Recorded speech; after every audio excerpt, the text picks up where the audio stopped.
سرا ئەگەر با بڵێن وەرگێڕانێکی فەرهەنگی بۆ بکەین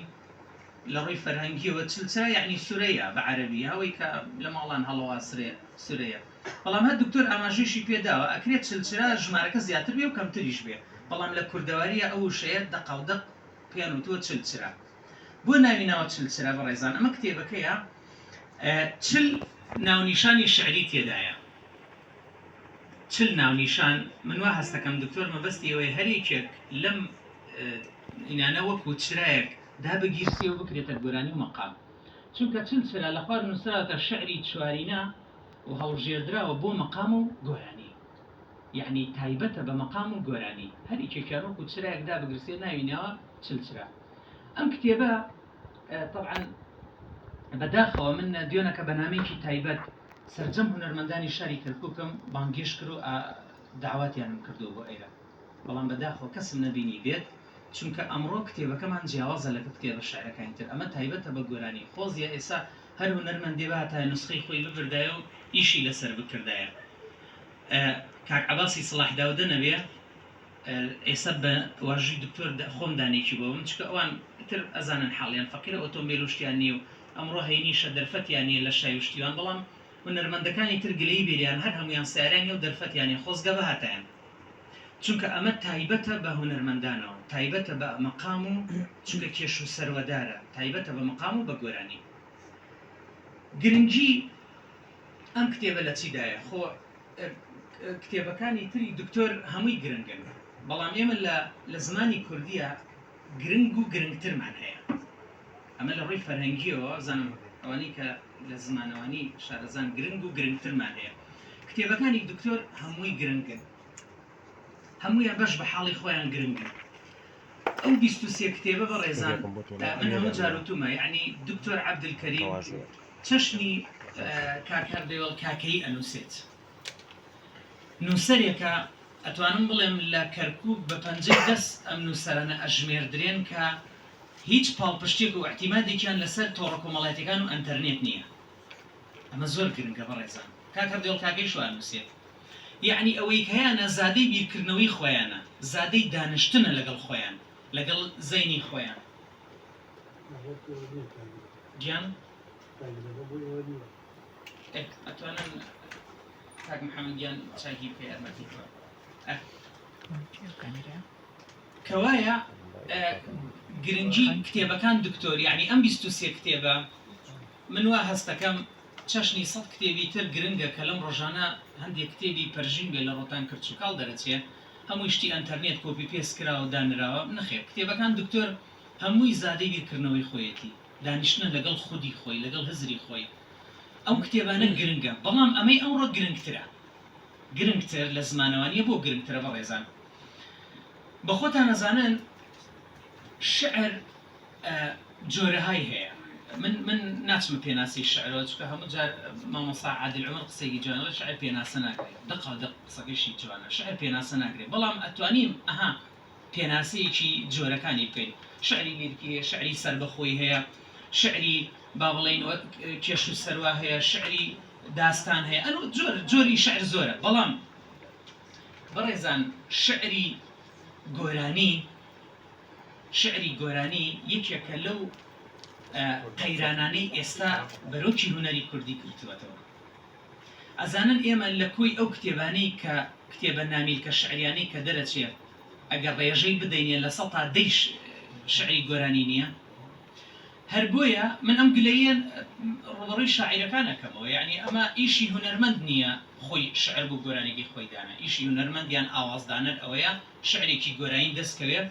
چونکە بە شێوەیەکی گشتی ئاوازدانەرەکانی ئێمە گۆرانی بێژەکان ئێمە کار لەسەر شعرێکەکەن کێش و سەروای هەبێت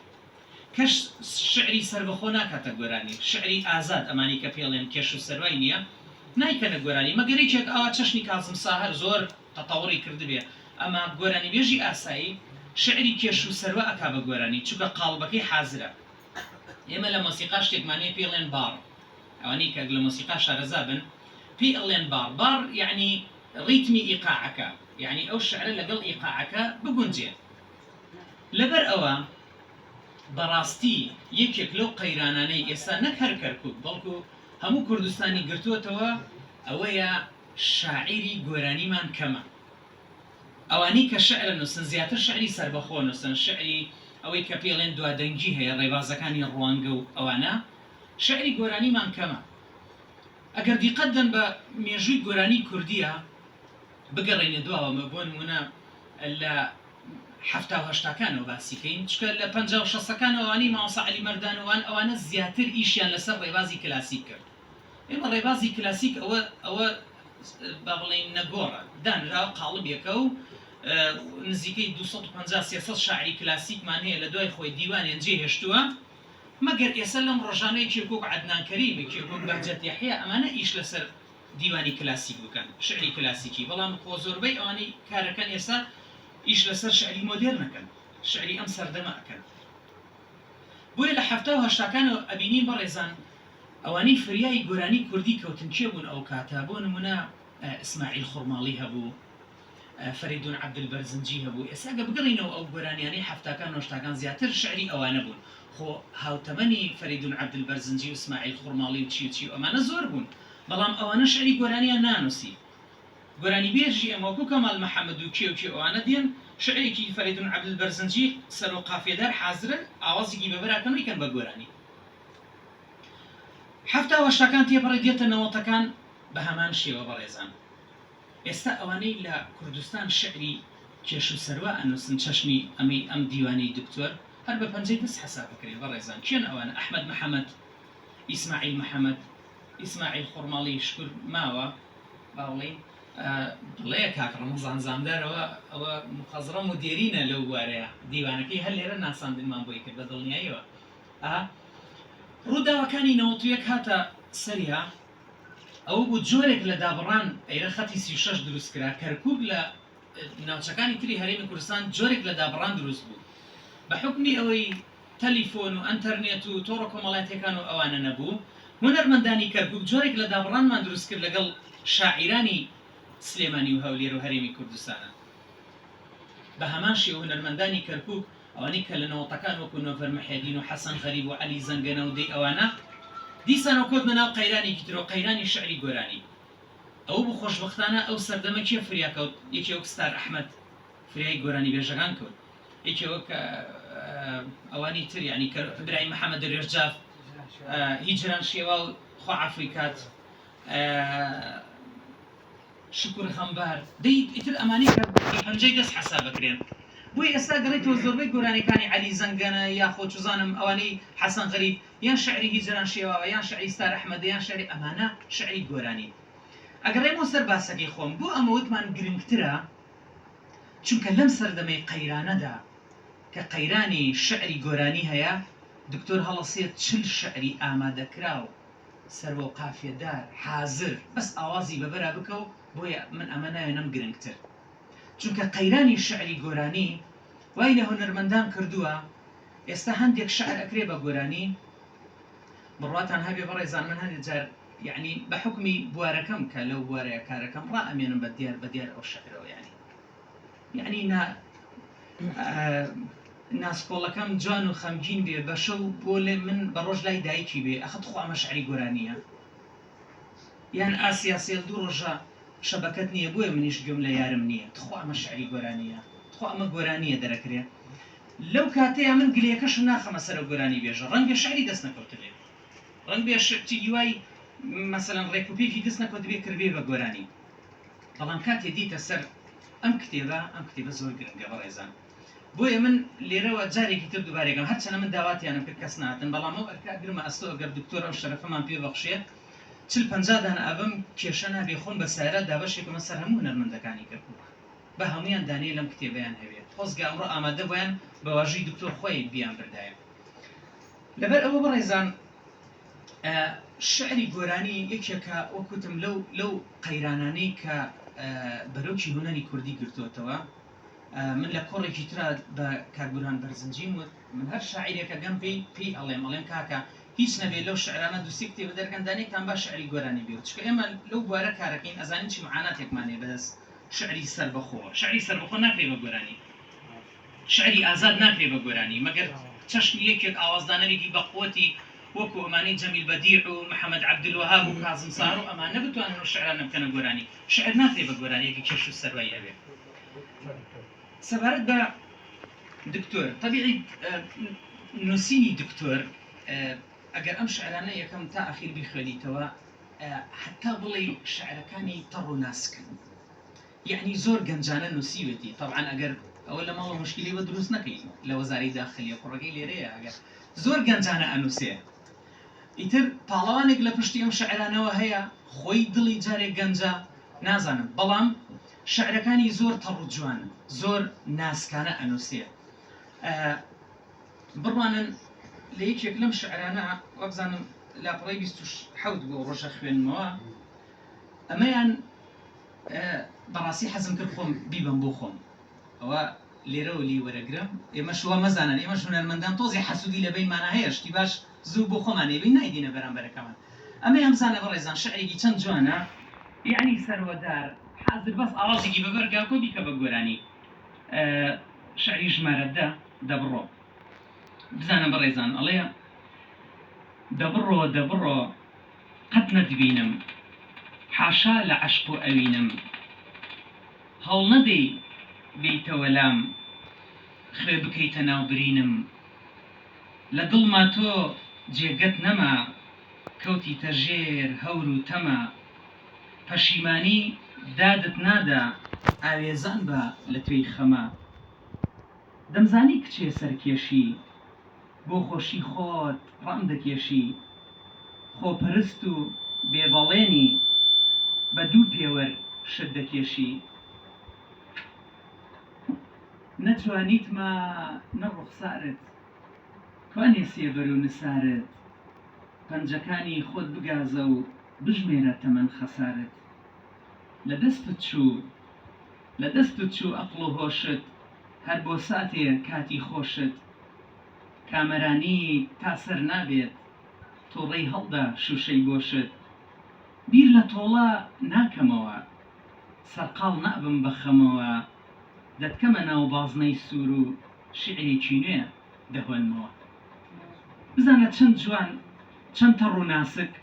چەند کوردیانە، چەند جوان قافێدار. ئەمە ئاوازدانەر سەعاتێک زیاتری ناوێ ئاوازی بۆ ئەمەدانە، چکە خۆی قاڵبە، خۆی ڕیتمە. ئێمە لە مۆزیک شتێکمان هەیە پێڵێن بار، یعنی باڕەکانی حازر و جایزە. لەبەرەوە نووسینی جۆری نووسینی شعرەکانی دکتۆر هەتا بڵی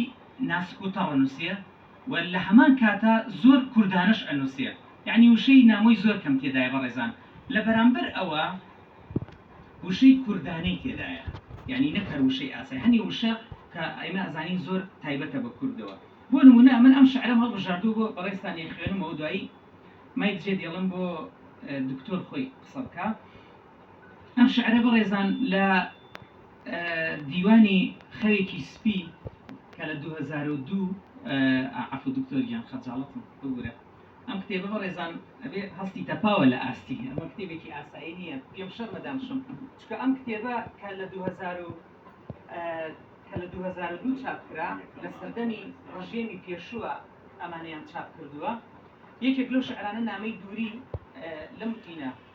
ئەوجا من باسی ئەوە ناکەم، مایک بۆ خۆی جێهێڵم بە چی مەعاناتێک ئەم کتێبانە چاپکراوە کاتی خۆی، نەبوونی کۆمپیوتەر، سانسۆری ڕژێمی بەعەز، نەبوونی هەژاری، بەڵام کۆڵیان نەدا ئەم نووسەرانە. هەر چۆنێک بوو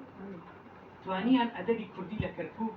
بپارێزن، ئەگەر بەرەو پێشی دەبوو بەڵام هەر بیپارێزن. لەبەرەوە من لەسەر ئەم کتێبە ئەوستمە پێوە لە ئاستی. لەو خەوێکی سپیە بەڕێزان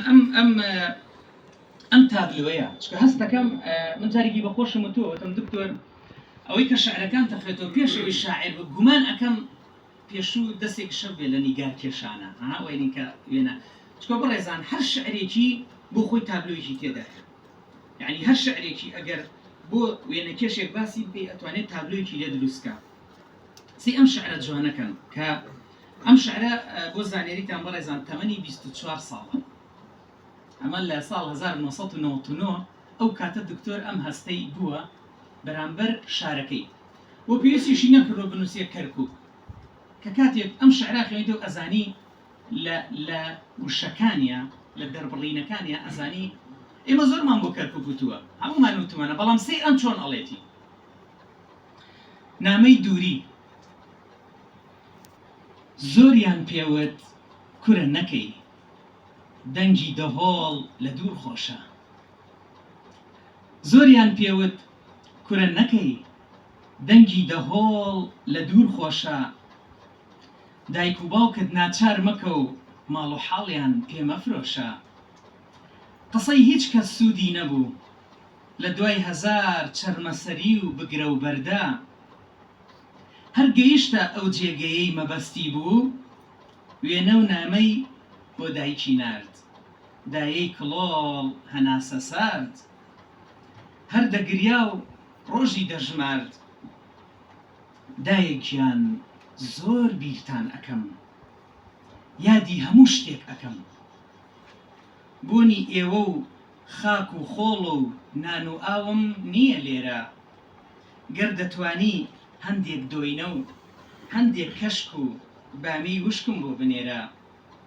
قەت لە پێش چاوم لا ناچێ زەبڵدانەکەی بەرماڵمان زۆر خۆشترە لە هەموو گوڵزاری ئێرە ئەمە معاناتی مرۆڤێکی ئاساییە کە شارەکەی بەجێ دێڵێ کە ئەڕواتە غەریبی دیقەت دەن بەڕێزان وشەکانی هەموو ئەو وشانەیە کە ئێمە ڕۆژانە لەسەر زارمانە بەڵام ئەم دێ نیگارێکی تێدا کێشێ دیقەت دەن چەند جوانە دۆینە و بامەی وشک تایبەتە بە گەرمیان ئەم وشە ڕەسەنانە کە ئێستا من بەڕاستی هەندێک شت ئەبینم لە ناو شعری کوردیە یعنی ئەلەرمم و پۆزەتیڤونی ئەدەب زمانی ئەدەبی ئەبێ بەڕاستی زمانێکی پارە و ڕەسەنایەتی بێت دوور بێ لە وشەی بیانی و ئەجنەبی و ئەوانە ئەمە تابلوویەکە بۆ خۆی طبعا ئەوە ڕوانگەیەکە لە ڕوانگەی خۆیەوە ئەڕوانێتە غەریبی لە یادمان نەچێ ئیمپراتۆری شعری کوردی دکتۆر عەبدوڵڵا پەشێو شعرێکی هەیە زۆر هاوتەریب ئەم شعرەیە بەڵام عەبدوڵڵا پەشێو لەوێ باسی ناوچەکەی خۆی ئەکا بە حکمی ئەوەی عەبدوڵڵا پەشێو خەڵکی بێرکۆتە گوندی بێرکۆت کە ئەگەوێتە دەشتی هەولێرەوە با بڵێ ئەویش کە ئەگاتە فنلەندا شعرێک بۆ دایکی ئەنووسێت بیری بێرکۆتەکە دەتەسەوڕکەن بڕێزان بێرکۆت گوندێکی بچووکی دەشتی هەولێرە بێت چی تێدا بێت بەڵام سیرەکی ئەو کۆشک و تەلار و خۆشگوزەرانی ئەوروپا ناگۆڕێتەوە بە بێرکۆت عەبدوڵڵا پەشێو لەوێ چی دەڵێ ئەڵێ دایەک گیان لەبیر مەکە منداڵ بووم عەشقی تامی تفت و تاڵ بووم لەبیر مەکە منداڵ بووم عەشقی تامی تفت و تاڵ بووم قوڕم دەخوارد گڵم دەجوو تۆش زلێکت لێ دەدام هەمووت پێفڕێ ئەدام یەخۆ دایەک گیان ئێستا مناڵ نیم عەشقی تامی تفت و تاڵ نیم بەس ئەم جارە ڕێگام بکەوێتەوە بێرکۆت لێشم بدەی لێشم حەرام کەی شیری خۆت هەر بە تەشێکەی مناڵی دەڕێسمەوە دار و بەرد و گڵ و قوڕ چیم بێتە ڕێ ئەیلێسمەوە چەند جوان ئەڕوانێتە ناوچەکەی خۆی ئەمە تابلۆی بەڕێزان زۆر گرنگە شاعر شعرەکانی تابلۆیەکی تێدا بێت یعنی من تەسەوڕەکەم شعرەکانی دکتۆر بیدەیتە نیگارکێشیە خۆ جاران هەرواش بوو شاعیرەکان یانداوە نیگارکێشی لەگەڵ هەر شعرەکە وێنە کێشەکە وێنەیەکی بۆ دروستە کرد لێرە چکە ئەوە ئێمە هونەرمەندان لە زمانی یەک ئەگەین تۆ ئاها ئەڕوانیت من ئاها ئەڕوانمەوە ئەو جارێکی تر من دەستخۆشی لە دکتۆرەکەم زاتی ئەوە ناکەم ڕێگە بە خۆم نادەم دکتۆر لە چوار قاڵبێت بدەم چکە مرۆڤێکی زۆر گەورەیە